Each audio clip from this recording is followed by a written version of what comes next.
everyone, it's Michael and... So, it's Michael and...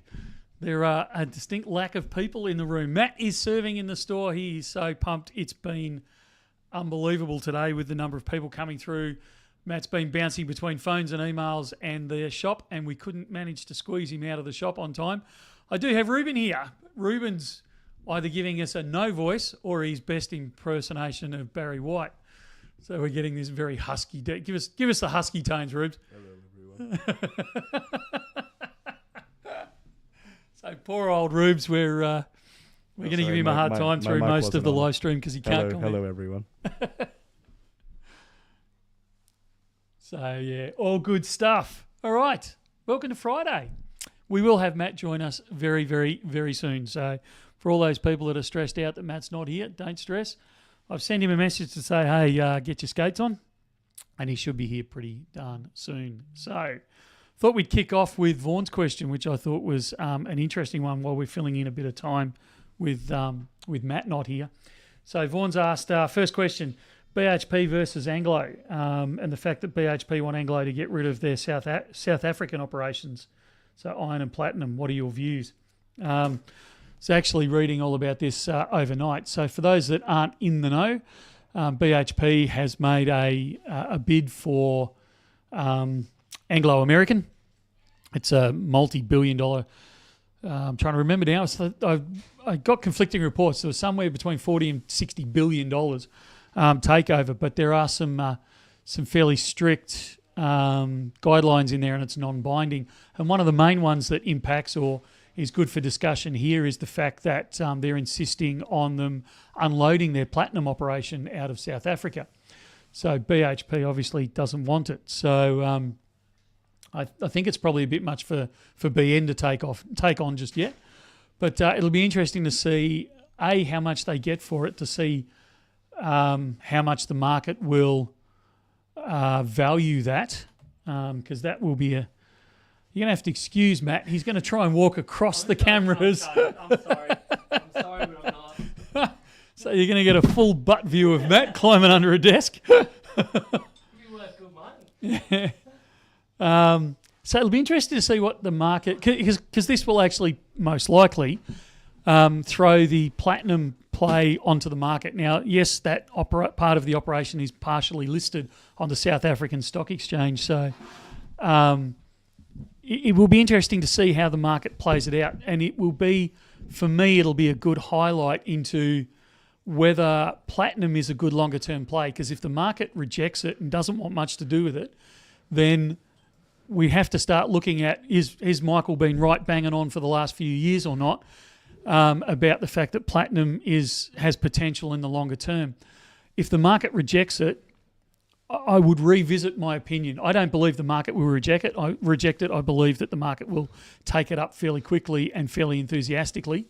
But that's going to be a real key point. So that's one I'm going to be watching for the next 6 to 12 months to see what happens there. So it's a really good one. It's a great question, and one that if you're into this sort of platinum area and you're into the share market and the business side, and you like doing that background research, this is going to be a really good insight into what the professionals actually think of platinum going forward into the near future. So, welcome, Matt. Thanks for having me. Pleasure to be here. You wouldn't read about it. The shop's been flat out, Michael. I don't know if you've noticed. Apparently, Bullion's sort of taken off. It's hitting the mainstream. A little bit of ABC coverage. Next thing you know, there's a queue out the door. So sorry about that, everyone. Mate, I went to about 10:30, 11 o'clock today. So for those that don't know, my office is just up the corridor a little bit. And I zipped down the corridor, made a right turn to zip up to the loo, and I fought through fairly quickly because I was in a bit of a hurry. Places to be. Coming back, seriously, it's a 30-second walk to the loo. I reckon it took me 45 minutes to get back to my desk. Yeah, and that's on a relatively straight run. Because there's lots of people and lots of people wanting the good information. So which is good. It's so nice, and just seeing. Today's been, I don't know, it's been a good day. I think the energy's high in the shop, so everyone's having a good time. Lots of friendly, familiar faces. Yeah. It's been really good. Even though you left your key at home? I tell you what, and this is something that I said to you, I did fully confess, I don't deserve to live this down. I left my keys at home, so Matt works 1 day a week. He's got one job before he leaves home. Bring in your key fob for BN. You think he managed to do it? These are the things that slip your mind when you're trying to, do battle job. with a 1-year-old. It's the first thing that goes by the wayside, my key. So I look like an absolute goose when I'm and even to get in here for the live stream, I'm bashing away on the door and people are standing outside saying, "Don't you work here, Matt?" Yeah, that's right. So yeah, it's totally warranted. Oh, dear. I've got no valid excuse other What than a goose. absent-mindedness. But what else? Have we got anything else to talk about bullion related? Well, I think we need to bring up at Yeah. some point. We don't have to do it right now, but I think the elephant in the room is the fact that the first time we cracked 300 live viewers on YouTube, guess who wasn't here? Yeah, let's just change the title room and let's just roast Matt for a whole day. What are the odds? And I never shut up about it. Come on, let's get up to 100 likes. I want to see 300 viewers. And I'm sure it blew past 100 likes, blows past 300 viewers. I think the writing's on the wall. I don't know why you waste your time with me, Michael. That's right. Thinking Clearly, about bringing Alex on for a permanent gig. Absolutely. Well, he's incredibly knowledgeable, so there's nothing wrong with that. But I actually snuck in a little watch as I was doing my setup up in Brisbane, and I was happy. It was, a bittersweet moment. You love to see it, but you hate to miss out. So, Yeah. I don't know. I smiled and one tear rolled down my cheek. How did Brisbane go? Yeah, it was great. It was actually a hoot. It was the first time ever. We better tell people what Brisbane was. Oh, yeah. I wasn't just working on my suntan. It was for the Money Expo. So it's a lot of coin dealers, or my dream, actually. A whole bunch of coin dealers from all over the country in a room. And the Royal Australian Mint were there, which was a hoot. And it was a big event. It actually went off. We must have had over 2,000 through the door. Wow. And so coin collecting as well as stacking. There are obviously a number of the Bullion Now family scooting around, getting amongst it. And it's always nice when people approach me, and you probably get it more than I do when you're trying to go to the bathroom or whatever. But people just thanking me and obviously you, like Bullion Now in general, for what we do. It's really nice to get that sort of direct in-person feedback, because I've said this before, often when we do these live streams, you see the chat coming through and it's really nice and to engage and chat with the people in this sense, but our perspective is 3 blokes sitting in a room chatting away. It doesn't feel quite the same. So it's really nice and really rewarding to have people come up in person and get excited about what we do here. So, it was a hoot. It was really well received. No, I've said many times on the stream that I really love it when people say, when they give you feedback and it's genuine feedback. Like they say, you do this well, but you suck at this type of scenario. If you can do this would make your service to us better and that sort of stuff. And look, we know we don't get everything right. We're quite happy to admit that we're not perfect in this, but and it doesn't hurt for someone to come up and say, look, love the way you do this, but any chance you can do this or do that. Yeah. Like 9 times out of 10 we can't, for one reason or another. But every so often you go, that's a really good idea. Yeah. Why didn't we think of that ages ago? So I love it when people stop us in the street or at functions or at the front of the store and that sort of stuff. So. And just people walking by saying, "Where's Michael?" Just all sorts of comments.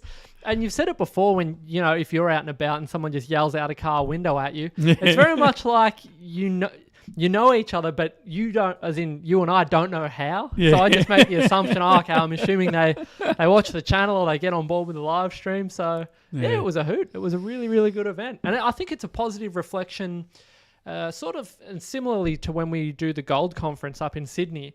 Those things can be a really good barometer of the levels of interest in any particular market. So in that sense, it would probably have been the biggest. I must have been doing this for 4 or 5 years now. I don't know how long I've done the Money Expos for, but this would be the biggest one that I've ever done. So it's nice to see that there's continual growth and interest in not only the numismatic side of things, but there were plenty of familiar stacking faces at the event. So Yeah, Yeah. it was really, really good. It's good to know you're not yelling into an echo chamber, isn't it? That there's, Yeah, you're yeah. having an impact, and there's other people out there that Yep. actually enjoy what you do and take an interest in what you're doing and what you're saying.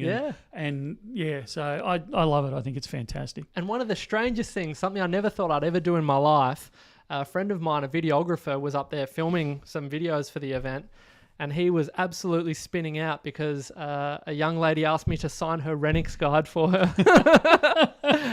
For those that aren't aware, it's the equivalent of Kim Brett's book on vintage bars, but for modern coins and banknotes and values guide. So, autographing a Renix guide, something I never thought I'd ever do, but here we are. But I think it's kind of nice, and the same way that people get excited to see us in the hallway or wherever it may be, it just creates a bit of excitement when you get to chat to people. And it was also really nice to see a lot of young people as well that had dragged their parents along to the event and who were excited and engaged with what was going on. So unsurprisingly, I had a hoot, and I'm very excited about the state of, the collector market as well as the stacking industry. So things are looking good in Australia, I would say.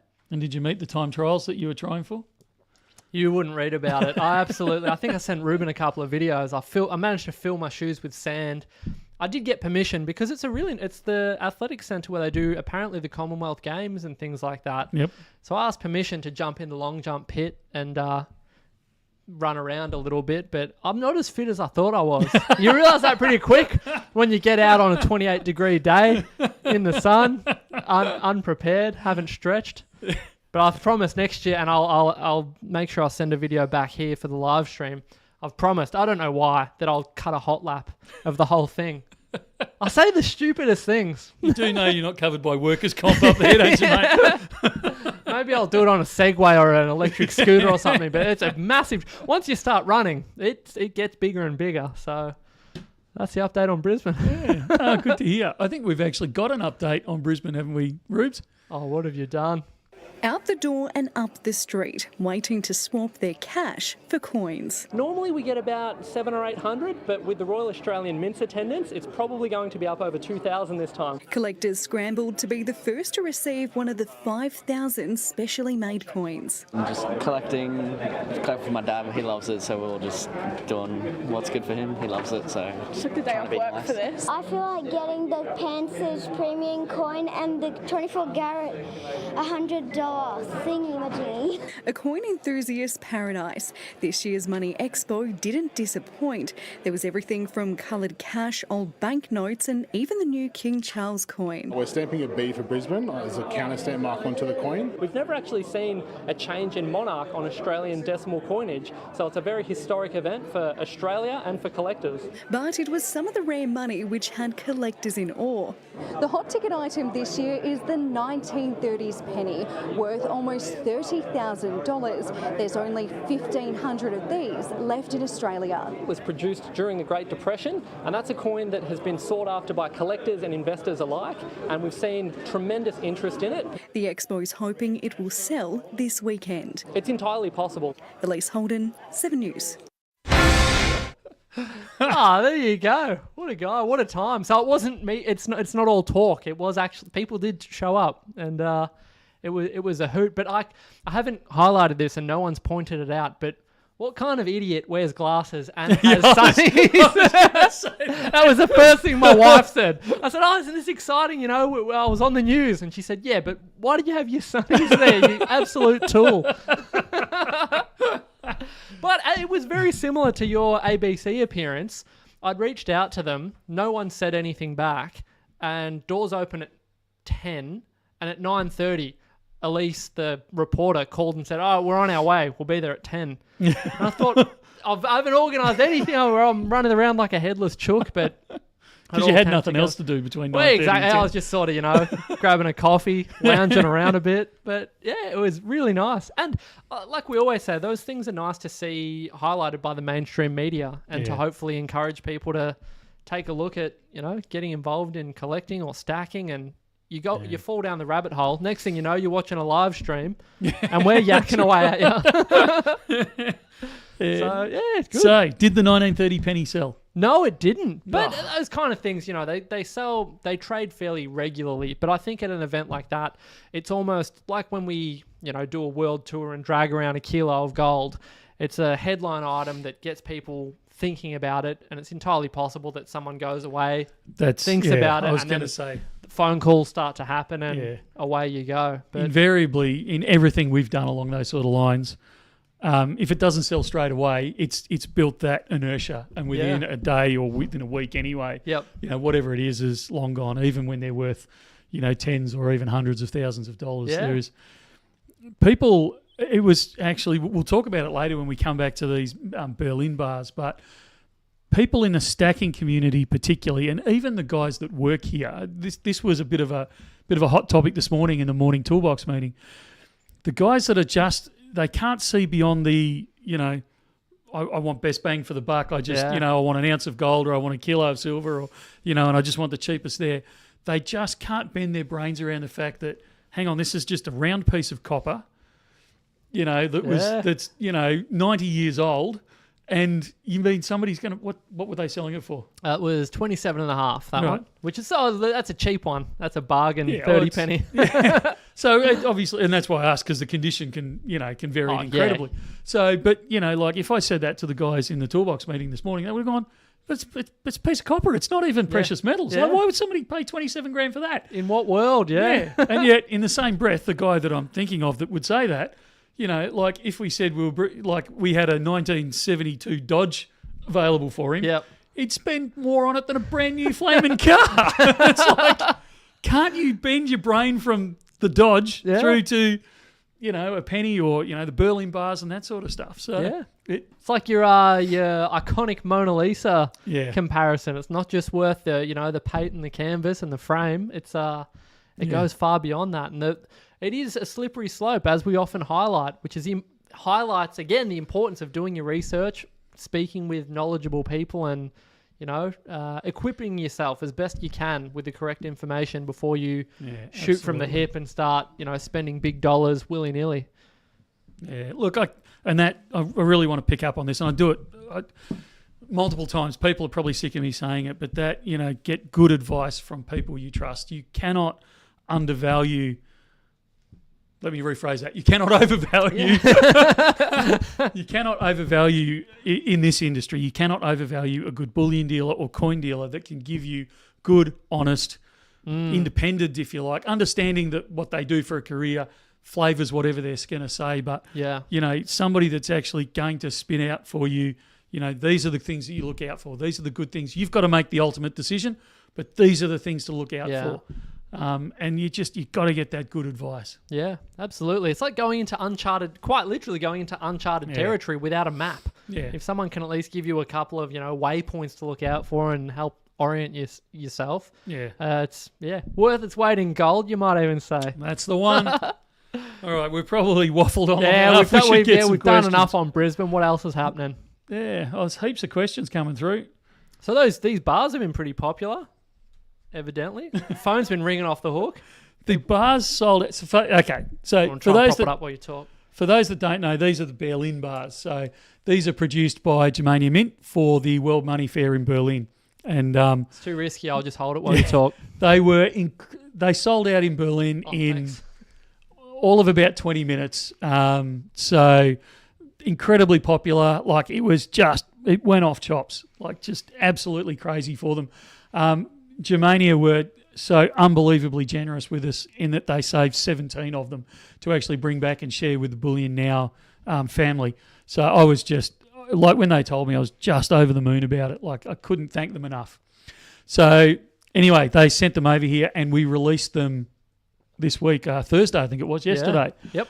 The video introducing them and explaining how we were going to sell them, and the auction item, which we'll get to in a minute, went for 15 minutes.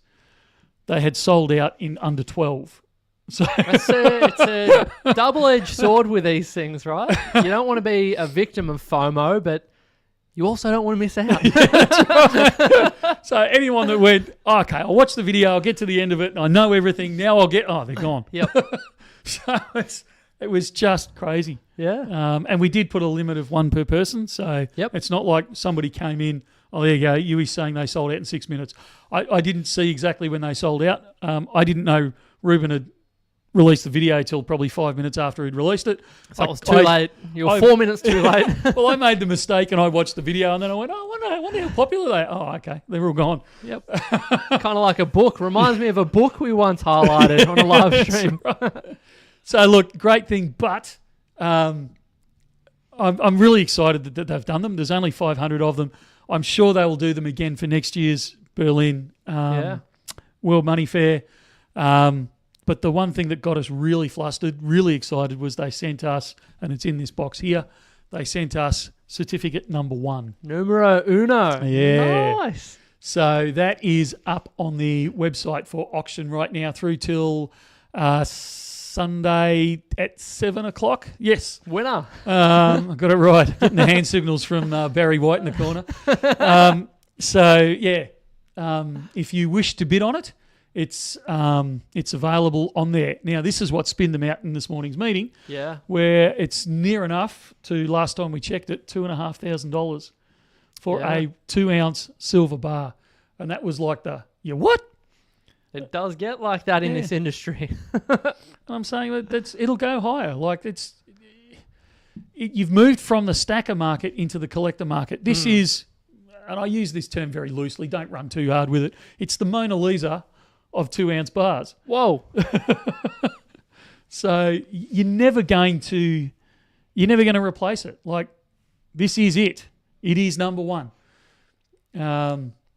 It's, if you want it and you want it in your stack, and a lot of people are going to say, are you kidding me? The same as a lot of people are going to say to a 1930 penny, are you kidding me? 27.5 grand. Yeah. I know Granddad collected some of those and it's in the back of one of the sock drawers somewhere. I'll just get one of those. Yeah, but it's not a 1930. Yeah, this is very true. And I think something like this, it's also it needs to coincide with awareness as well. And this sounds like I'm pumping up Bullion Now's tyres. I guess I am. Also, the fact that it's been highlighted in the manner that it has. This isn't something that's just sort of trickled out into the market and will find itself in a collection and go by, into a collection and not see the light of day for X amount of time.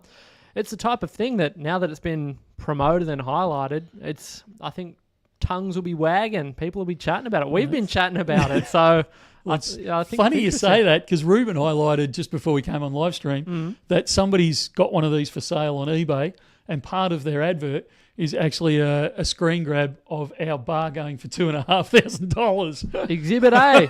It's a fascinating industry. So awareness is often half the battle, because you can get things that are rare and unique, but if people don't know about it, you feel like, you could be standing on the street corner screaming, this is super rare and really interesting. You got to trust me. But if people don't know about it, it makes it very difficult. Yeah. And look, it's not financial advice. I'm not saying this is going to be, no way. You're going to retire on this bar or any of those sorts of things. But, nice one, Ruben. And probably one of the good things about it is that because Germania have been so great about it and what they've done for us, we didn't feel like we could profit on it at all. So all funds raised on this, whatever it goes for, will be donated to the Royal Children's Hospital. E-Waste Ben, get with the program, mate. We're all over it. That's right. So all proceeds are going to the Royal Children's Hospital. I don't know. The guys this morning were saying, "Oh, can we get one of those?" It was you, wasn't it? Yeah, can we get one of those big checks and all that sort of stuff? So I don't know if we can do that, but we'll certainly donate the money to the Royal Children's, which is I got frequent flyer program over there, so there was a little bias in that one, but it's good fun. That vintage bar wasn't meant to finish until after the live stream. Whoops. Daylight savings. You want to pop a link in to the chat, Ruben, maybe? So that's Vintage the Bar Wednesdays. Berlin Bar. Oh, yeah. So, number one. Who would have thought? One. After that, I like that you also acknowledged and referenced the reason as to why it took so long. It felt like we were teasing it for way longer than you would ordinarily lead in to hype something up, but there was a reason for that. I tell you, this one caused a bit of heartburn. I'm not surprised. You can see how to raise some eyebrows, particularly given how hard we'd, pushed it and hinted at it and alluded to it. Yeah. But I'm glad we got there in the end. Yeah. It's also, and it's a comment that I just made a moment ago. There's a vintage bar up for auction at the moment that finishes in about half an hour. There's been a lot of interest in the new book that Kim Brett has written. I don't think I've got one to highlight here. I don't think there's any on the website. I think we've sold out. They were long gone, yeah. Yeah, so a really good book if you can get hold of it. But one of the bars from that book has actually been put up for auction on our website, goes off in about 30 minutes. So we've been meaning to do this for a while, and Lewis, who's fairly new to the Bullion Now family, he looks after a lot of our social media side. So he decided to take it upon himself to create. We need to come up with a groovy name for it, because Vintage Wednesday doesn't sound real flash. It's not some original. form of alliteration. Yeah. I don't know. Well, there, boom, chat. We tried Vintage Wednesday, but that just sounded stupid. Yeah, I'm sure the chat's going to, I have no doubt that the chat is going to blow the roof off the current title. Right. So, yeah, it's up for auction. It'll be finishing soon. It's just one of the many vintage bars we've got kicking around here that we might release over the coming weeks. Yeah, nice one. So good stuff. All right, what else have we got there, Rubes? You're going to need to lead us a bit because we've gone off track. I couldn't have picked it. As soon as I turned up late, I thought, yes, it's all going to go downhill from here. So taking us back to my kickoff when you weren't here, where I was talking about you'll know all about this, BHP's made a bid for Anglo American. Well, I was waiting I thought we'd get on that point. Let's elaborate. So they're looking to take over Anglo American, which is one of the big, I mean, they're not as big as BHP, but they're certainly one of the big miners in the world, listed on the London the London Exchange, I think, the UK exchange. So they've made a big takeover play, but one of the things they've said is we want to take them over, but we don't want your platinum mines out in South Africa. Really? So they've got to flog those off first before BHP will actually take them over. So does this tie in with an announcement from BN? Or what's the play? Probably a little big for us. Probably a little intense. An expression I've never, ever heard you say. So what do you think's going to happen then? Well, I don't know. And this is kind of what I was leading into, is it's going to be interesting to see how the market reacts to this, because everyone knows I'm a big platinum fan. So it'll be interesting to see if the professionals in the market actually agree and these mines in South Africa are snatched up, or if the market actually rejects them. And so it'll be an interesting either confirmation or denial of what we've been saying over the last 12, 18 months or so in regards to platinum. Is that unique in this instance, in the event of doing some sort of takeover of that nature? Is that a common term and condition that you'd say, I want everything, however not that? No, it's not. Normally, you take over the whole company, but it's also not unusual for places to either say, we'll take it over if you get rid of that, or we'll take over this part of it, or they do like the Stokes family in WA, so that own the Seven Network, they bought out Boral, and they bought out 78% of it because they couldn't get the last 22%. But then they sold off all the stuff in the States. So it just became an Australian basically holding. So that's the other way they do it, is they buy everything and then flog off the bits they don't want. Or alternatively, either the ACCC or the Foreign Investment Review Board will say, look, you can have the company, but for competition reasons or because you're a foreign owner, you have to get rid of these components of it within 12 months or 2 years or whatever. Oh, okay. So not super rare, but it'll be interesting. Like I said, this is an interesting either justification or denial of platinum moving into the future, or what the professionals think. And that's why Black Coal's highlighting BHP and platinum is nothing to do with the metal, and all to do with South Africa. And there is also that complication there, but because South Africa is one of the main suppliers of platinum, if you are a platinum bug, like as a company, if you see platinum as part of your future, you pretty much have to go to either South Africa or Russia. And Russia's obviously out of the question at the moment. So South Africa is really your only option if you want a platinum mine. And that's why I think it'll be extra interesting to see how this plays out over the next 12 months or so. I'll keep us in the loop. Yeah, it'll be good. What else have we got on there, Rubes? Because there we go. My computer just updated then. We're going to get into an argument about GST and gold coins, are we? So those Again. $200 gold coins should only have GST on the value components over the face value. Any thoughts? It's because apparently they're not displaying GST on the website properly. Oh, they're not. Okay, we need to get Simon to have a squiz at that. Means we probably haven't ticked a box somewhere. When I've been listing them, I've done it wrong. Look, I got to be honest. I wish we did what New Zealand did with their GST, where they basically say gold products do not have GST. Yeah. So coins, bars, the whole box and dice in there, they don't incur GST over there. Whereas in Australia, we have this complication of, is it a proof? Is it pure? Like at what point does it become a collector bar? Because if it's a collector bar or coin, at that point, do you have to incur GST? Because it's no longer just an investment metal; it's now a collector metal. So it's one of the reasons why there was never a question. We put GST straight onto these things because you can argue as much as you like, but at the end of the day, they're not just a standard bar; they're slightly more. The $200 coin, we go back and forth on this. Even within the office, we go back and forth on this because, okay, it's a coin, but it's not pure, so it incurs GST. Yes, but it's actually Australian currency. Australian currency doesn't incur GST. It does once it becomes a collector item. Well, at what point does it become a collector item? Because they're really only being sold for bullion value. The only reason they're going for more than bullion value is because we have to charge GST. Otherwise, they would go for gold value only. So we keep going round and round and round and round this circle, and you're never going to come to a conclusion. So the indications we've had so far, although I have to admit I've never had a private ruling on it, but the indications that we have so far is that GST will be incurred on the whole price of a $200 coin. So that's what we do.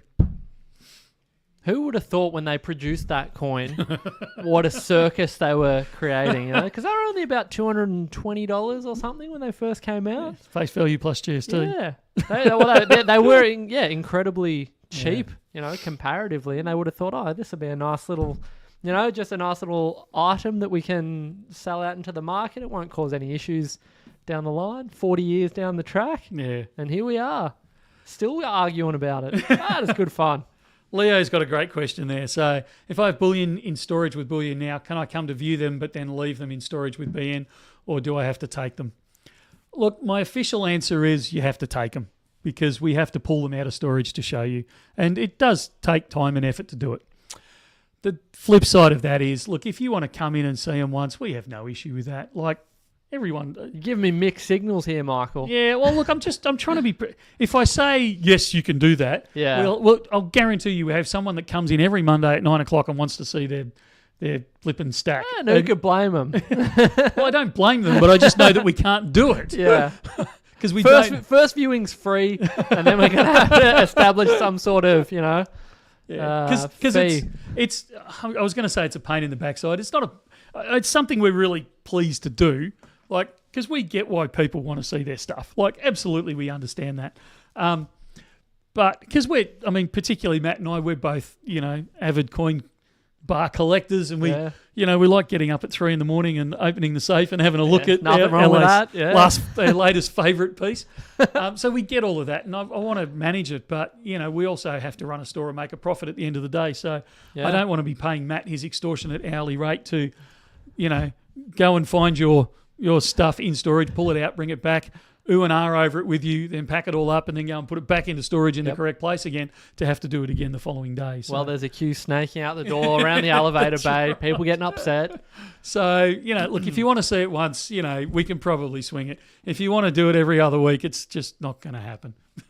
Simple question, rarely a simple answer. That's right. Right, it's quite possible, Yui, that the $200 coins only show GST at checkout, but really I hope it's not that because I think that's really terrible. So we'll chase it up and we'll see. I thought they displayed them live, including GST, but obviously I can't check that while I'm on a live stream, so we'll chase it up and see what we can do there. What else have we got, Rubes?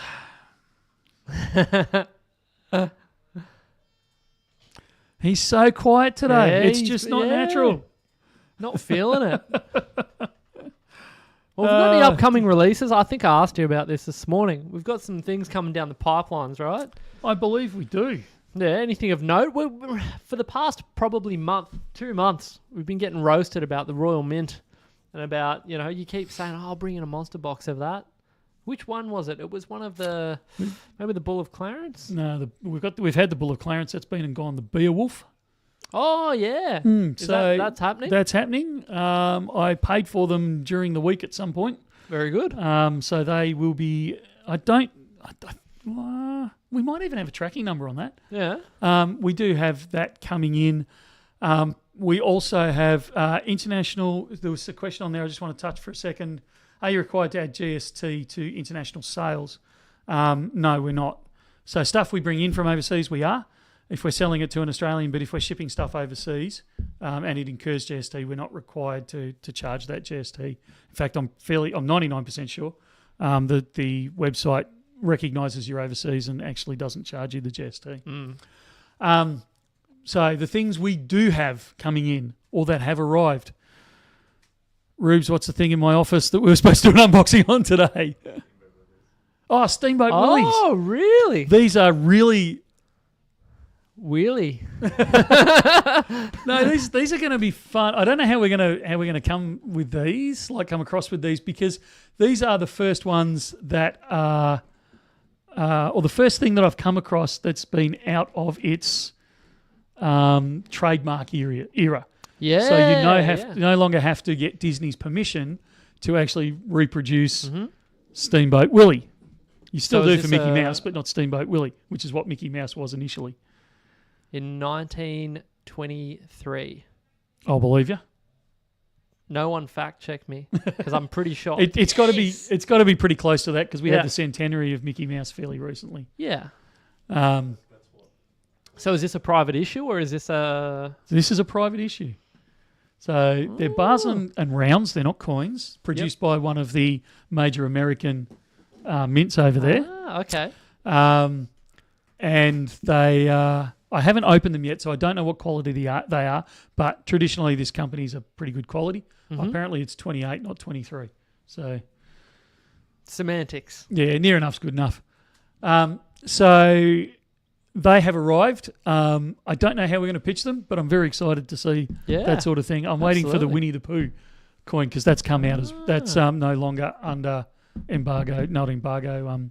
Copyright? Yeah, copyright, trademark, whatever it's called. So it'll be interesting to see. Apparently you can do him without his red jacket, but you can't do him with the red jacket. Yeah, it's just because not the red on. jacket is still under trademark or whatever it's called. Green jacket it is. Yeah. Because our infamous bookkeeper, Kate, is a huge Winnie the Pooh fan. Ah, very good. And she's devastated that they came out of trademark or whatever it's called. I don't know what the correct term is. Because, they've actually, Vaughan's just jumped me to it, they've actually produced Winnie the Pooh horror movie, and she's absolutely devastated about it. Well, there's whispers of that happening with Mickey Mouse as well. I don't know if this was all rumours and hearsay, but there was a lot of talk of a horror film coming out. But I don't know. Things like that, though, I guess people will always capitalise on things like that. Even if the film's junk. People will go see it just to see what all the fuss is about. So good on them. So we've got that. That has arrived. We've had the customs clearance for the Bitcoins that we've got coming in. Oh, wow. Controversial. Yeah, we've gone for the 2024... Oh, geez, I hope they're 2024s anyway. 2024 silver and gold in 1 ounce Bitcoins. Wow. They will be hot to the market. Yep. And we've just received... Call of Duty, what's going on? We've just received the customs clearance request on the CODs, on the Call of Duties. Nice. So within... I actually thought the Bitcoins would be here before today because we did their paperwork, I think ads to them last week. And then this week we got the request for the CODs. So hopefully within the next week or two we should see quite a few of those things coming through, which would be great. Yeah, very good. Yeah. What size are the Steamboat Willies? I believe they're 1 ounce. Okay. There's a faint possibility they're 2s, but I actually think they're 1 ounce. Yep. So that'd be nice. So the CODs are interesting. I don't think you've spoken about this before because they've got in-game bonuses with them or something along those QR lines. code for your what do they call it? Not loot. What do they call it? In-game. Yeah, it's lost me. Trinkets. I don't know what they call it. I don't actually play COD, but yeah, I think that's a really clever idea. And I'll be curious to see and watch this space, whether or not that translates to people who are exclusively interested in COD entering the Bullion arena inadvertently because they want the in-game item, and they just say, "Oh, I've got to get this physical thing, in order to get it," and then who know? And then next minute they slide into a BN live stream, and then the stacking community, grows as a result. I'll be curious to. I wonder if there's a way that they can. Well, I guess they will have the statistics on it, because if it's a QR code, they'll be able to see how many get redeemed, and then you might get more of that sort of stuff. You reckon if enough get redeemed? Well, I don't know. It's a very interesting. I think it'll be a really interesting experiment into, worlds colliding. Yeah. It's going to be positive regardless, even if the QR codes aren't super popular and people don't get on board with it, because the bars alone seem like a really cool item. So, I wait with bated breath. So here we go. I want to run a poll. I'm doing a Matt. I want a poll. Yes, please, finally. So we have been offered the opportunity by one of the wholesalers, who's obviously been doing a clean out of the back of their shed. Yeah. For a whole stack of old silver Lunar coins. So they're not, my understanding is they're not buybacks. They are brand new. They're in 1 ounce, 2 ounce, 5 ounce, and 10 ounce, which is my favourite. 10 ounce and kilo coins. And there's a fair stack of them. We worked out it's about 160, 170 kilos worth of variation in there. And there's everything from 2009 1 ounce silver oxes through to dogs, through to... I was going to say cats, but no, it's not. I think the very latest one is a 2018 something. What year was it in 2018? Snake. Was I'm just it? thinking what's middle of the road, because 2012's Dragon, about 6 years after that. No, because the snake's next year.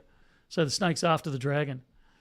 Yeah, I've lost my mind. Yeah, look, I'd have to look it up. Was a dog. 2018 was a dog. Yeah, okay. So I think the 2018 dog is the latest one on there. There might be a 2019, but I think it's the 2018. But there's everything else in between.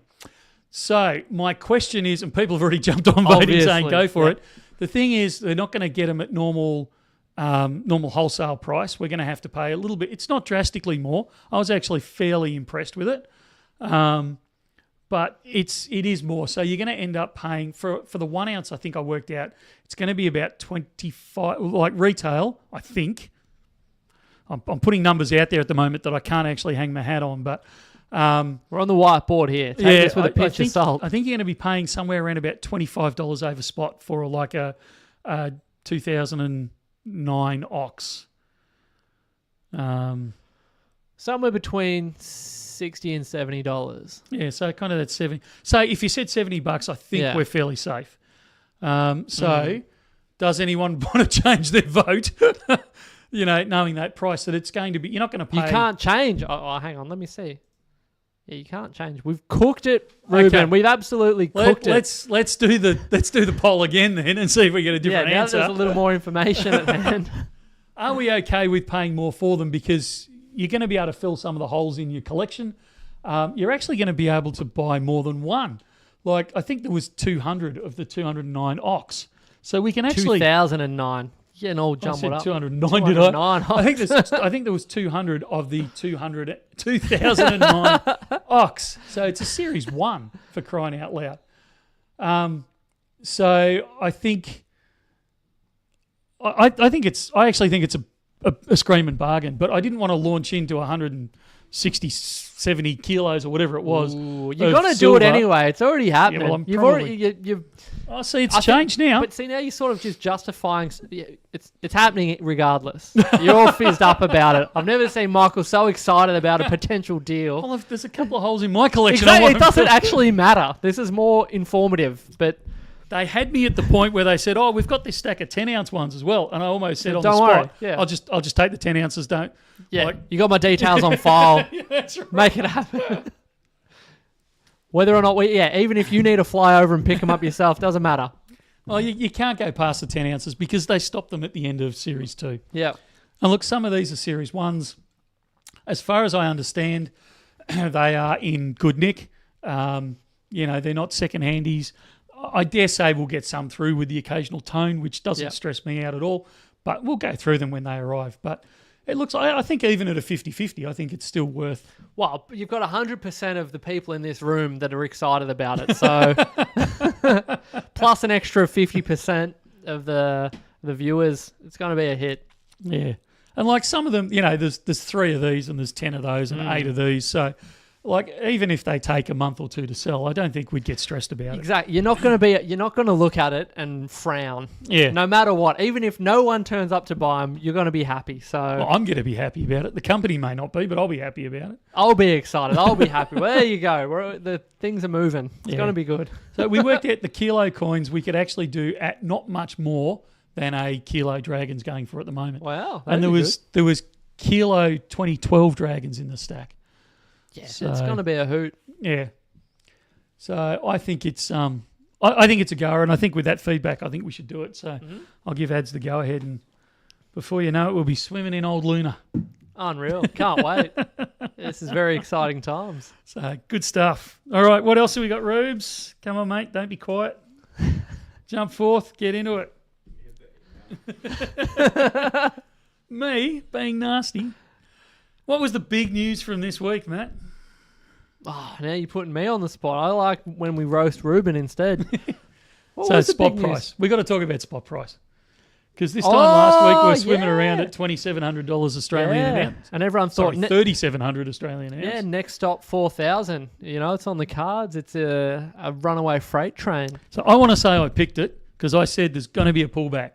The trouble is I said that at 3,300, not 3,700. Yeah, at I some still look point, like a yeah. Muppet. But that's the problem with these things, right? I think, and we've said this time and time again, and anytime you get too close to these things and you think you've worked out a pattern and you decide you've cracked the code, it does the opposite of what you think. The closer you get to it, the harder it gets to pick. Yeah. So, and this is something that I was wanting to make mention of. It sounds like I'm on an anti-Facebook tirade, but it's more so because we are very upfront with saying that this is two people's opinions. A lot of this is, we're in a uniquely privileged position in that we're very close to the industry, but sometimes that can just as quickly work against us because we get the sentiment from the shop, which can tell us one thing, and then the market can invariably do the opposite. So Frequently does. even when people say to me behind the counter, "Oh, well, you're here and you're in the industry, so give me your advice because that'll hold." They'll put a greater weight on that than they probably should. And similarly, I see a number of conversations happening online on Facebook and things like that of people hopping up on their soapbox, 100% giving financial advice. And I always just shudder and think, oh, you should, it sounds like I'm effectively saying you should do what we do and say, this is not financial advice. This is one person's opinion. And this is my thought on the current state of the market. But it always raises my eyebrows. And I do worry about people potentially getting into the industry for the first time when people are happy to jump up on their high horse and say, well, this is the state of the market. And this is what's happening next, and this is where we're headed, and this is what's inevitable. And some people speak with an air of authority that I just think is quite risky, particularly for the people that are on the receiving end of that advice, because if you also don't know, and like we say, whenever we're giving advice, giving recommendations, you need to take into account so many factors and variables for someone's unique set of circumstances when talking about this type of thing that you can't paint with a broad brush. You can't just say, well, gold's doing this, so you should put everything in. How much is everything? What kind of figures are you talking about? What stage of this person's life are they in? What are their goals? What other things need to be factored in? And when you're just speaking effectively shooting from the hip on Facebook, I just think I'd hate to see people find themselves in a precarious position from just taking that advice as gospel. So that's Yeah. my Look, my take on it. All three of us have been in the shop at different times where someone has walked in and they've dumped their silver or gold, but they've dumped their product on the counter and effectively said to us, I was told quite often they try and blame us, and I know that we don't do it because we're all under strict instructions to not do it. But, I was told this was going to go to, silver, $400 an ounce in the following 6 weeks, and it didn't and it hasn't, and now I'm disgusted and I've lost money and I hate it, and they dump it on the counter, they take their cash out for it, and they walk off with their tail between their legs effectively, and you just feel gutted for them because that's not what this is about. It's not what investing is about. It's not a gamble. We're not down at the casino. It's not going to go up 10,000% in 15 minutes like a cryptocurrency. It doesn't do that. And not only have you upset someone, but that person's going to go out into the community and say, this is a terrible investment. You should never get into it. And so we don't just lose, and it guts me when we lose one person from the industry, but we lose a whole string of people because of a reason that never should have been highlighted to them in the first place. Yep. You should be in it for the long haul. You should be buying these things with that long-term frame in mind, not going for the next rush of updraft, whatever you want to call it. Yeah. And I frequently go back when people say to me, you're in the industry, you must know what's going on, and what's the queue like, and I always go back to during COVID, we released a couple of snappily titled videos, if you like, unboxings, things like, we've bought out the Perth Mint and all that sort of stuff. And look, we actually had, we weren't lying, we'd bought out all the stock that they had at that point. And we got some media from it and all that, some clicks and all this sort of stuff. And it was all done in fun, and we didn't lie about things. We were pretty straight out with it on the web, but we started to cop a bit of heat for it because people were saying, well, Perth Mint doesn't have any stock, and Bullion Now is cornering the market and driving prices up and all this sort of stuff. And so I had to eventually get onto a video, and actually I used Perth Mint's data, and we think we're a pretty big fish and we're pretty important. We take, even at our peak, something like something minute. I'm not even sure it was a full 1%, but whatever it is of Perth Mint's monthly turnover. We are so small in the grand scheme of things. So to think that we could actually predict what's happening within the market, we're exposed to the market. We know what's going. We know some things that are going on, but to think that we could actually influence a market, or that the queue of customers out our door would have an influence on the market, we're just so far off that it's not even vaguely funny. We are even if you took all the sales out of, like in Australia, we're less than something like 3.5% of the total turnover of the world. So it's really microscopic.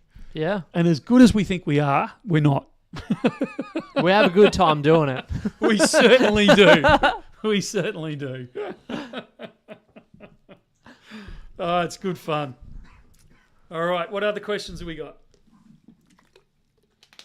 Was there some emails that you were needing to look at? Or? Yeah, we're waiting for Ruben to read them out, but you're just not playing the forward, silent treatment. are you, mate? All right, so we had an email question. In fact, I think we've got a couple of email questions here. I'm wanting to buy some metals, but not sure when to. I saw a silver chart in US dollars, and it went back to September 21, and the US silver price was about $30. But I can't remember the Aussie silver price being over 40. Now Aussie silver is over 40, and the US isn't even 30. Actually, I don't know what is the current US price. Somebody help me here. 27.47. Yeah. So still less.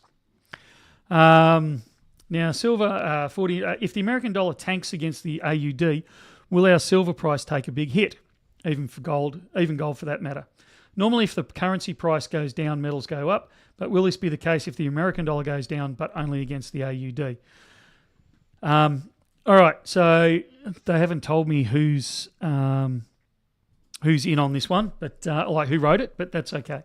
So look, silver is probably, and I'm going to get some pushback here. Over time, silver is one of the most manipulated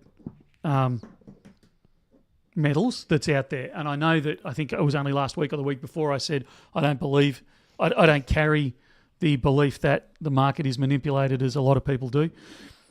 The thing that annoys me most about the silver market is the fact that we drag out the case where JP Morgan's been fined for manipulating the market and these types of things, and people go, yeah, if it was let loose, it would actually go back up. But what we don't acknowledge is the manipulation of the market in the positive direction, i.e. the Hunt brothers drove the price of silver up quite a lot by cornering the market. The US government, until the 80s, I think it was, the mid to late 80s, don't quote me on the exact year, but it's kind of that period of time. They had in their law that the government was required to buy X amount of ounces of silver from the US silver producers at a price that at some stages was above spot price. So we artificially held the spot price up. So there is a lot of manipulation on the silver market around the world over various periods of time. So we saw silver hit almost $50 Australian back in 2011-ish, some period around there. So we have seen it go up through this price before. We're not anywhere near all-time highs. We saw it going through $30 when the Australian dollar was weaker against the... Hang on, let me get this around the right way. It went... Yeah, so the price came... Up. The If price... it's weaker. Yeah, so the Australian dollar is weaker against the US, so the US is stronger.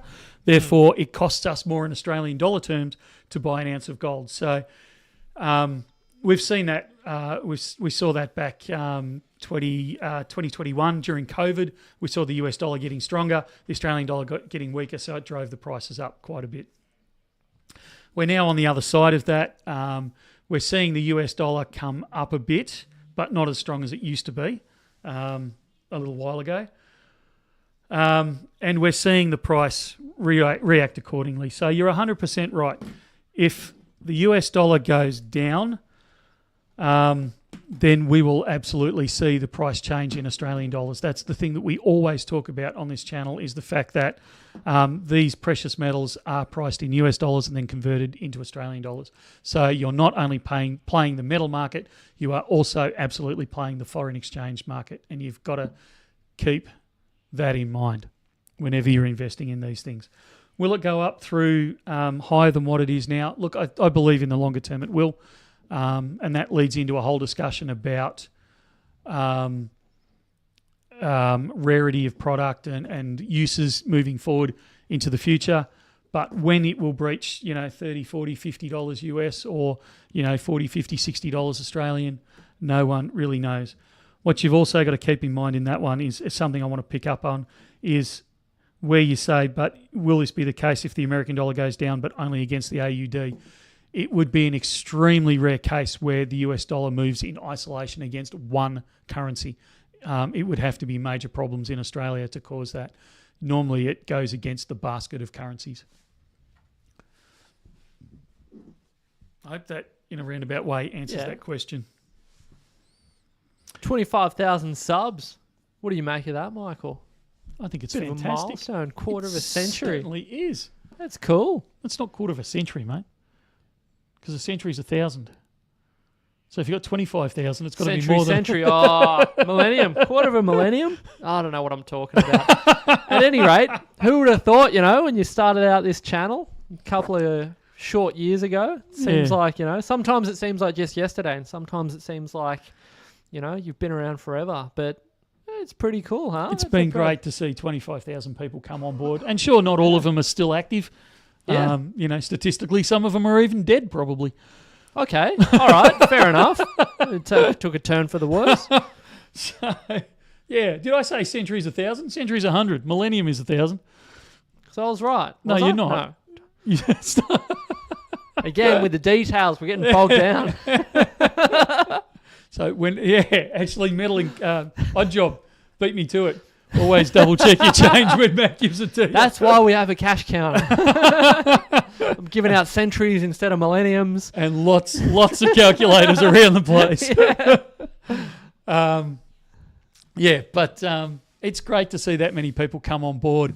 Hopefully, it's an indication that the education is getting going out there. I'd love to see 250,000 on there, so we can we know that we're actually reaching out to people and really making that impact in the community and expanding the Bullion Now family. It's absolutely very important to a us. timely reminder to share this with friends and family that you think may, if they don't have an interest or an understanding of this. I think, what I think a great introductory video is, and we've said this in the past, I even said this morning when we were having a yak, is the why the gold price almost doesn't matter video. And I'm now putting Ruben on the spot to share that in the chat. But I think that's one of those videos that is a timely reminder of why we don't generally get too bogged down with the hype talk about precious metals and what the price will do tomorrow or next week, because I think it highlights the value of taking a long view of precious metals and give a bit of context as to the big picture with this whole bullion thing. So maybe that's something worth doing. Share it with a friend or family member and just get the conversation started, because I think prior to this channel existing, being a stacker, it was a bit of a solitary pursuit. That didn't feel like there was really much in the way of a community. And I think a lot of people that are actively engaged with this can sort of hopefully identify with that statement or comment. It was something that was sort of almost like what's the word? Something you just do in your own time. And it wasn't something that I really had spirited discussions with my friends about because they didn't have any interest. It was, an off to the side, tinfoil hat thing that was a bit strange and a bit unusual.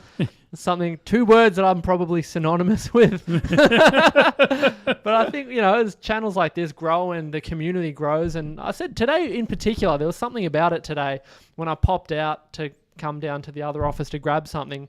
There was a queue of people, and every single one of them was excited to see me, and I was excited to see them. And I thought, this is so cool that we've built this up to a point where not only do we recognize people, but other people in the queue start to recognize each other, and regulars, and people start sharing ideas and conversing about this sort of thing. And I think it's just great. Sometimes I'm devastated I have to go into the shop and serve, because the conversations that are being had out in the corridor there where the elevators are, some of them are fascinating. Yeah. I just want to get in there.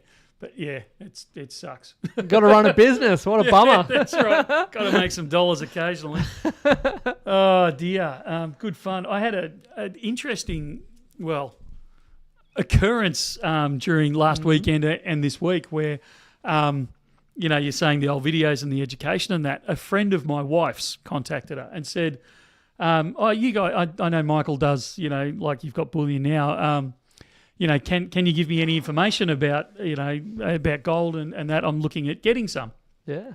And so my dear wife sends me a message that said, look, what do I tell her? And I said, look, just say to her, jump on YouTube, and we've got some intro videos on YouTube about how to get stuck into it.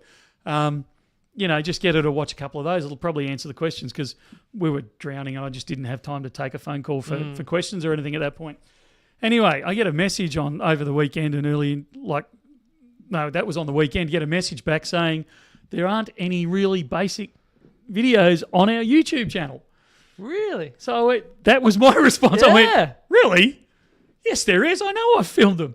So anyway, it didn't tick her box of the questions she had. So she's actually dropping in this weekend, and I'm going to write them down. And we're going to shoot some real beginner videos that aren't from us, that are actually from a real beginner, and answer some real beginner questions over the next couple of weeks. So, which is that's actually great, because I think it's so easy to get sort of carried away with assumed knowledge that we just think, well, we all know what a troy ounce is. Yeah. And I think sometimes, a lot of those basics we just skip over, but I think that'll be really good. Yeah. I look forward to seeing the outcome. Yeah, and it's great. You're right. We start talking ounces and we start talking, purities and all sorts of things, and that's around. But this is a coin, And we just Is it we pre just, or post? Yeah. Post what? What date and what do you mean? And how does that impact the price or the purity? And That's right. yeah, this is So, true. and this one's 1 ounce, and that one's 100 grams. What's the difference? Well, one's in grams and one's in ounces. Yeah, but what's the? Yeah, it's not even the same unit of That's measurement. right. And then you start talking kilos, and you can see their eyes going cross-eyed and all sorts of things. So yeah, I'm looking forward to it. So Very good. That's going to take up my weekend. Is writing notes for a Yeah, nice. beginner's video. So good fun.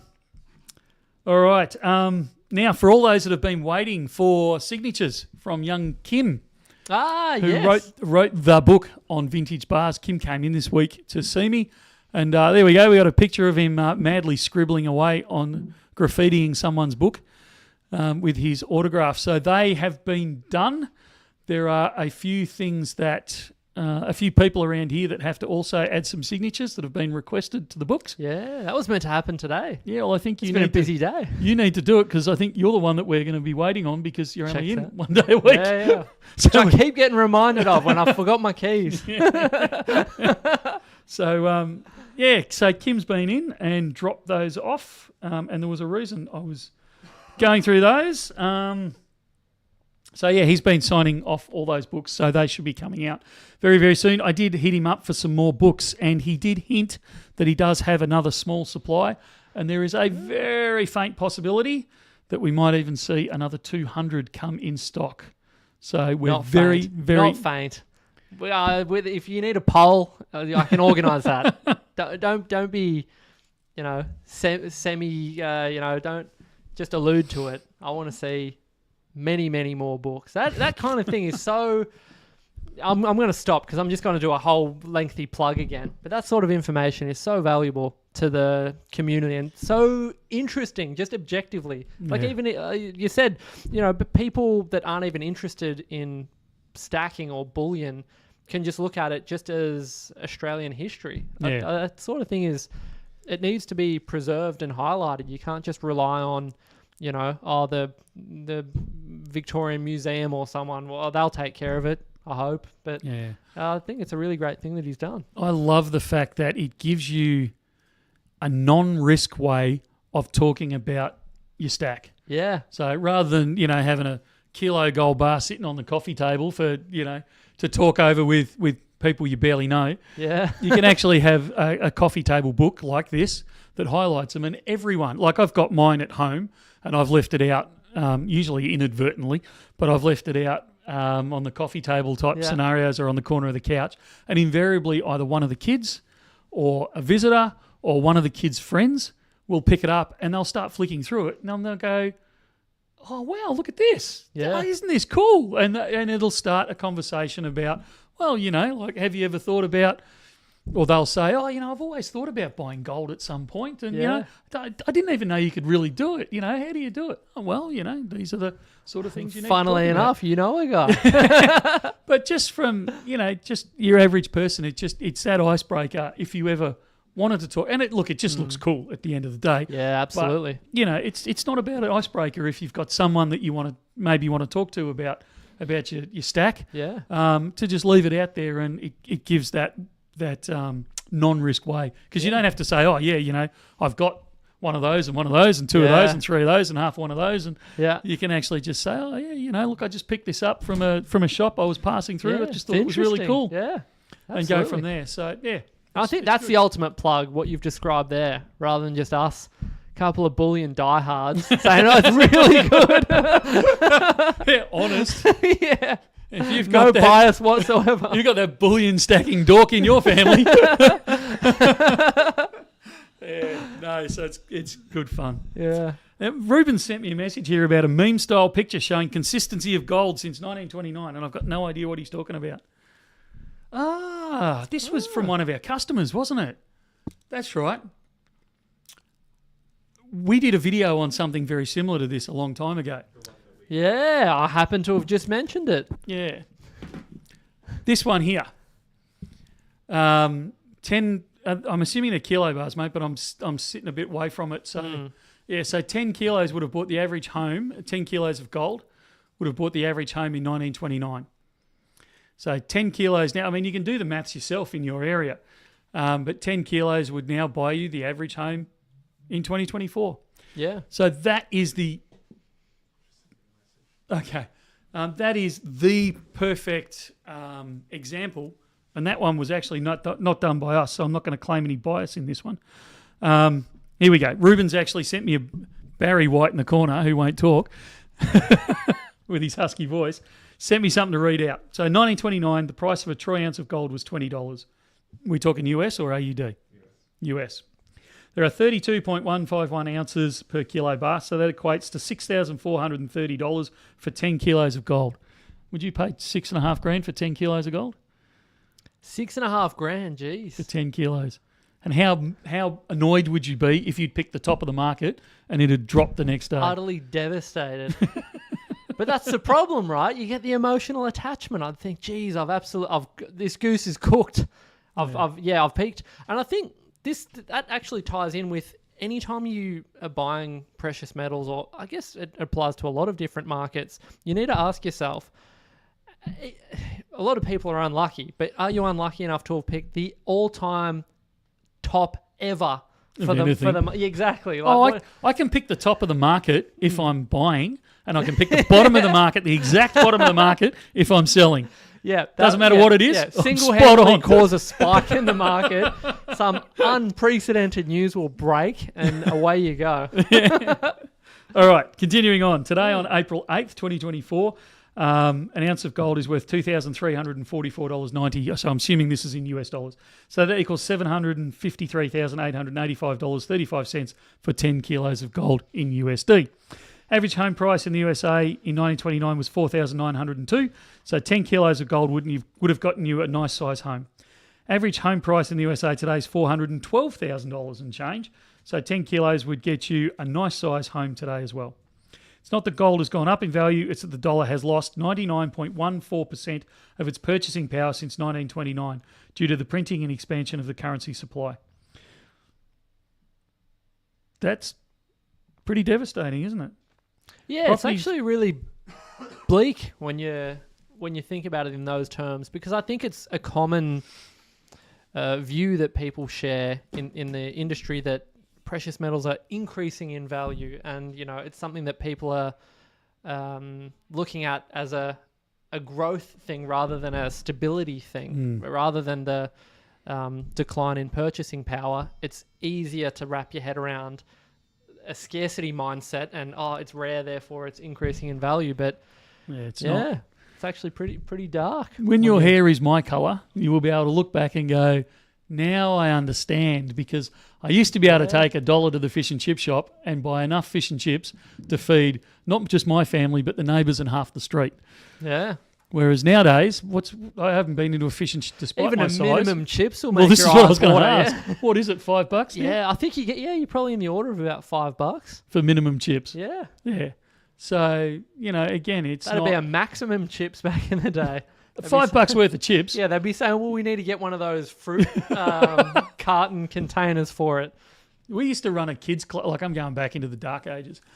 We used to run a kids club program through one of the churches in Geelong 1,000 years ago, and we used to buy $20 worth of chips, and it used to feed about 60 kids. Unreal. That were starving hungry, 60 kids that, they'd come from school, they'd play games with us, footy and cricket and all this sort of stuff, and we'd do things with them for, 2 hours after school sort of thing. Because back then in the dark ages, there wasn't really after school care. So we kind of provided some after school care for a couple of hours. But I used to remember going down to the chip shop. We'd have a standing order every Friday for $20 worth of chips to feed these kids. And the chip shop was pretty generous, and it used to feed 50 or 60 of these kids. Unreal. So that gives you some idea. Yeah, things have certainly changed. Wasn't there also there was talk of potatoes becoming a bit of a hot ticket item as well? Hot potatoes? Yeah, funnily enough. Geez, that's a song that's well and truly ingrained into my head at the moment. I'm welcome to having a 1-year-old. But in all seriousness, wasn't there a bit of a talk of potatoes becoming a bit of a rarity? But, I think that's it for a lot of... Now we're really going off tangent, which is very odd Shocker, for us. who would have picked it? But a lot of those food things... Really interesting. And I don't want to hark back and have the argument all over again, but We talk about the supermarkets price gouging and ripping off the poor farmers and all that sort of stuff. It was really interesting to see the report out about how 50% of the fresh food that is supplied into the market is actually done by something like 10 or 15 companies because it's now mass produced on large scales. Yep. And that's where we start seeing problems because, when it's mass produced on these, I'm coming from a farming background, when you're mass produced on these sort of scales, yes, it's very easy to manage and things like that. But if something goes wrong in the process, the whole system falls over and all of a sudden you now no longer have, can you imagine if Woolies, I'm not trying to pick on Woolies here, I'm just trying to give an example, but if a main supermarket has 2 suppliers of potatoes and that's it, and one of those potatoes has a complete crop failure for whatever reason, it can be anything from people going on strike through to a power failure, through to contaminated water, through to not being able to get supplies, to anything. All of a sudden, there's 50% less potatoes in the mainstream system. We're cactus. Food for thought, huh? How long have you been playing that one through your mind About for? 10 seconds. Yeah. So it's an interesting one. Here we go. Oh no. This just When did that happen? I can't. This was who last took week. that? This was an absolute perler. Who did this one? What's happened here? There you go. I thought I'd get a signed copy at least. So this has been presented formally to me. Thank you very much. This was actually, I can't even remember what comment triggered it, but there was a comment that one of us made last You week. travelling again? And Dust off your pilot wings. Oh dear. For anyone with a clipboard working for the government right now, that photo is photoshopped, all right? We are not breaking any embargoes or restrictions or anything like that. That was definitely photoshopped. Who was it that did that? Nathan, that's right. Nathan did it, and he did it like the quality of the job was brilliant, and it was done within 5 minutes of me making this comment. It was up on the thing, and it just absolutely cracked me up. Like I was in hysterics. So we actually organised. I said online, it cracked me up that much that we're going to give Nathan a free coin. So we've actually dug through. I'm going to hand this over to Barry White, and he's going to hold it in front of the camera. So this is the coin that we've put aside for you, mate. If Ruben ever gets with the program. So for those that don't know, it's actually a Comsco coin. Yeah. So it's actually a coin from, ironically, South Korea. Close as you can get without getting your eyes wet. So, yes. So that is the coin that we've picked out for you. If you really don't like it, you can let us know, and we'll swap it over for something like a mouldy old kangaroo if you want. But An award-winning kangaroo. if you want that one, mate, that is all yours, and it has been put aside for you. And on your next order, you can have it posted out to you, or you can come in store and pick it up, whichever floats your boat. But you cracked me up on that one, mate. It was fantastic. And you even managed, I don't know if Rubes wants to flick the photo up again, if he can do it quickly, of young Kim in BN. But I was actually meaning the other one, but that one will do as Royal well. Purples, where yeah. you can actually see he's got his name embroidered on the shirt and all. Yeah, what an attention to detail. It just, oh dear. I was laughing about that one for days. I just thought it was the perler. So well done, mate. Congratulations on that. Very good. You love to see it. You do. All right. I think it's time for, 40 questions in 3 seconds or whatever we're doing. Ripper. So this is where we try and throw it open a bit more to the channel. We haven't gone through a lot of the questions today. We've been a bit slack and distracted with other things. So if you would like to pitch a question to one, both, or all three of us, bearing in mind you probably wouldn't get an answer from Ruben Barry White in the corner. We'll answer on his behalf. Yeah, that's right. He can sign signal it across to us. But we'll go through as many questions as we can in a fairly short period of time. All right, Rubes, you're not going to read them out today, are you? All right, Amstaff. Hi, what's BN's AUSTRAC requirements for buying from the public? The same as everyone else's, the same that's as published. So We don't have any requirements unless we're dealing in cash. When we're dealing with cash, we have to obey Austrac's, whether it's incoming or outgoing. It's standard reporting requirements that banks face and we face and other bullion dealers face. And I was actually talking to someone recently and they said lawyers have to obey it as well, which I hadn't realised. So if you pay your lawyer X amount in cash, they have to declare it. I didn't know that. Lawyers have to obey the law too. Unreal. I wasn't meaning that. Who would have thought? Next question. This is meant to be Sorry, rapid I'm getting fire. distracted. Yearly rectangular gold coin. I'm not sure what you mean by that, Desi, as in which one's coming up. So the Dragon, we haven't had any announcement on it yet, but it's got to be within the next 2 months. When can we expect the next Queen's Beast? Don't know. Any news on the Tudor Beast Dragons? Not yet. When does the Sydney store open? We'll let you know. Fractional silver. I've just approved today a 1/10. Well, I don't get to approve it, I suppose. Intrinsic Tender are producing a 1/10 silver round. About coin. time. Looks really good, actually. It's got cool. can I say? No, go on. Hint. Yeah. What does it rhyme with? Well, there's an animal on it that is very important to Australia. I thought it was a really cool design, but there's a reason for that, and you'll see why when you see it. Quokka coin incoming. No, it'll appeal to New Zealanders as well. Would love to know what type of silver buybacks you have, particularly the 4 by 1 ounce deal. It's whatever's coming through, mate. We don't sort them. That's why they're pretty cheap. Is Ken your cousin? No. ABC Vintage Bar went for $16.67. Bargain. Any different Scottsdale Mint products coming in? We've actually, I believe, just placed an order with Scottsdale for a whole stack of stuff. Really looking forward to that one. What's your involvement in the Australian Gold? This is from A1 AU79.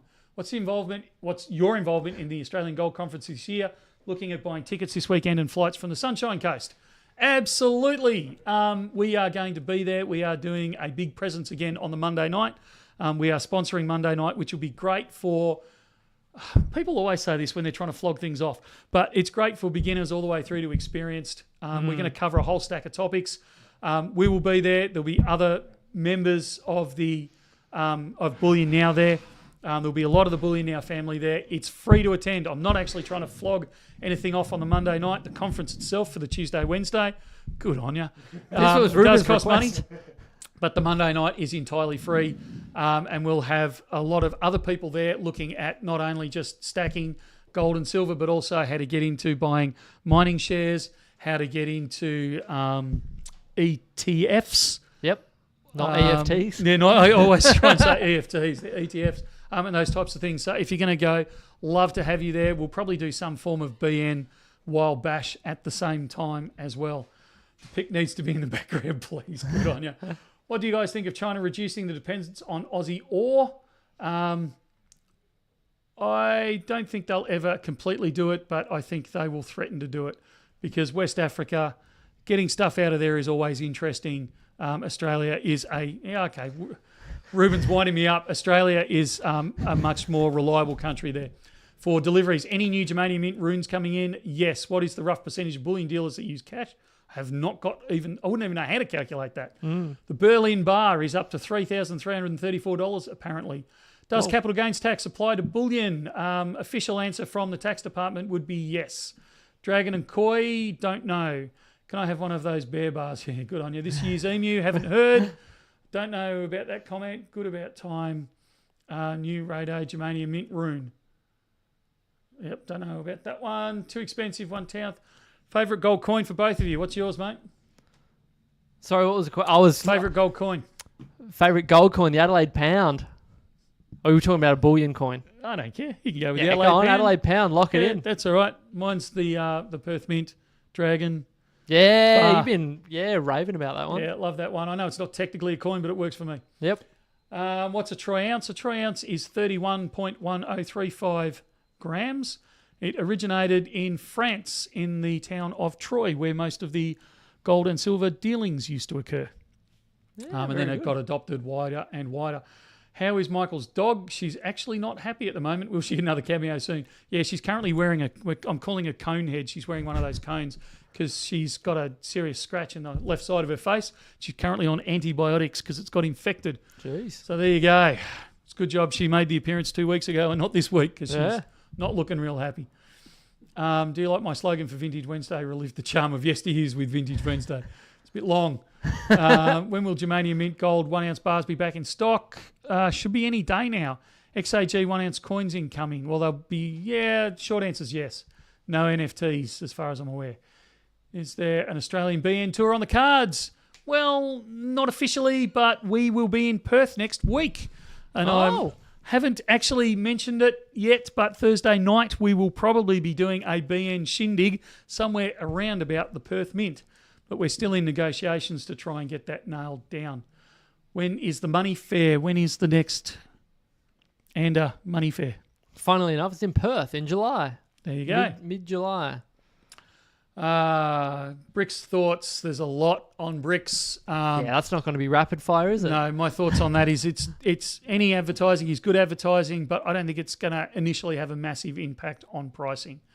Are industrial silver bars available by special order? Yes, they are. In fact, I think I've got 2,000 ounce bars that I keep falling over at the moment. So yes, we can get them. Perth Mint sales down. Have not got a clue, but I doubt it because on their wholesale lists they keep running out of things. So I doubt very much, but I actually don't know. Do we want to draw it to a close there? Because I could keep going for hours. Yes, so Perth Mint. We are coming to see the Perth Mint next week. So hopefully we'll get some really groovy videos over there. And we'll do a wild bash over there as well while we're in the neighbourhood. Bash. Yeah, it'll be great. So looking forward to that. Anything else before we wrap it up? 300 viewers. This is unreal. This is uncharted territory for me. Yeah, I'm freaking out a bit. Old school for Rubes and I. Yeah. Oh, I don't know what to do with my hands anymore. I'm just trying to rip through my list that Ruben sent me to see if I've actually covered everything. Oh, we didn't cover the news article about the experts. We didn't really talk about the gold price coming down. Look, we missed a bit. So next week will be a big week as well. Well, just a 30-second on the gold price. Look, it wasn't a shock. Like I said initially, I called it easing at 3,300. This is really healthy to see it pull back. You never see anything charge in one direction the whole time. So from a trending perspective, I'm actually really pleased it has. Will it stay here? Will it go back up? Will it come down? This is not financial advice. This is not trading advice. This is not trending advice. This is not any advice at all. This is just my opinion. I like the fact that it held at 3,500 Australian. I like the fact that it held at, I can't remember whatever it is in US dollars. It's stabilised over the last few days. Will it ease? It's possible. I don't believe it will, but it may ease. The reason it eased back to 3,500 was because everyone got all of a sudden more comfortable once Israel had retaliated against Iran.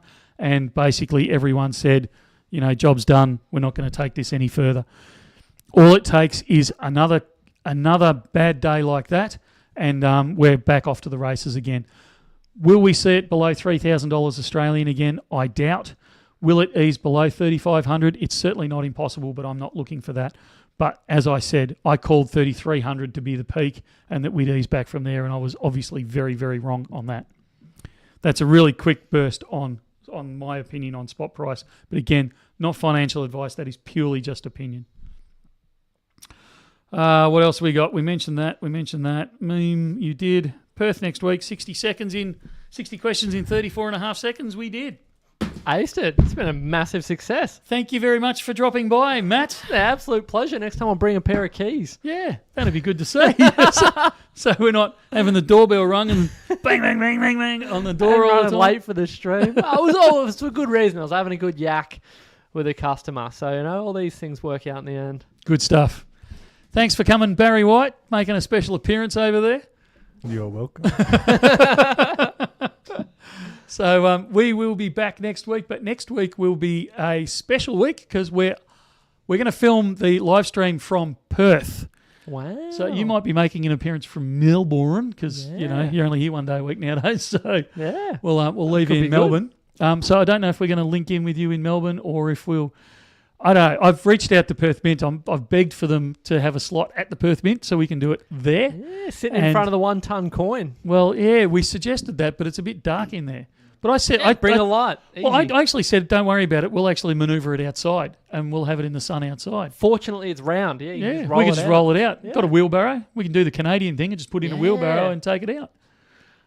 All options. All right, watch this space. So we're going to try, and I've actually invited a couple of the Perth Mint guys to stop in on the live stream as well. So cool. stay tuned, do something next Friday, but view the video next Friday because hopefully we will have a live stream somewhere exciting within the Perth Mint, maybe out on the street if they kick us out, and hopefully we'll have some special guest appearances over there as well. So should be good fun. We've got lots of new releases coming next week. Hopefully some cool videos both out of Perth and also more locally to Melbourne. What's your week bringing? I'm just learning about it now. I'm hearing live what's in store for next week. So I'm on the edge of my seat with everyone else. Cool. Yeah. Thank you very much. Check it out. Get around it. Yeah. We also broadcast this on, I'm going to have to call on you, Rubes, because I don't know. Twitter. No, it's not called Twitter. X. No. The other one's Instagram, Facebook. Instagram, Facebook. And we also send it over to Spotify. Spotify. Yeah. We're going to be backdating the Spotify. All right. So it will all be appearing on Spotify as well for those watching this, listening to this on Spotify. Thank you very, very much for your tuning in. It's really great to talk to so many people and spread that word out there in the community and have that stacking, keeping that stacking going. So stay tuned for further information and we will talk again very, very soon. See ya. See ya.